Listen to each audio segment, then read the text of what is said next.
Right now, a high-stakes phone call between Secretary of State Antony Blinken and his Russian counterpart. We had a frank and direct conversation.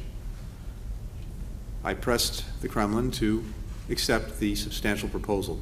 It's part of the diplomatic effort to try to bring Americans Brittney Griner and Paul Whelan home from Russian prisons.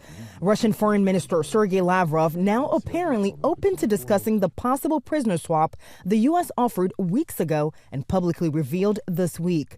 Secretary Blinken asking to speak with Lavrov about what the U.S. is calling a substantial offer. In response, just yesterday, Lavrov's spokesperson saying the Russian diplomat would, quote, pay attention to this request when time permits. But just hours ago, Lavrov appearing to change his tune, saying he plans to propose a time to discuss the possible prisoner exchange because, quote, it would be interesting to listen to Blinken's proposals. The irony here is that while the White House went public with their negotiating stance, in an attempt to speed up the negotiation to get Ms. Griner home, I think it may end up delaying her release and backfiring on the White House. The Biden administration has declined to detail the proposed offer, but ABC News has learned U.S. officials are trying to exchange U.S. prisoner and Russian arms dealer Victor Bout for Griner and Whelan. I'm cautiously optimistic that the Russians, whatever the offer is, the Russians will take it. The family of American teacher Mark Fogel, who's serving a 14-year sentence in Russia on drug charges,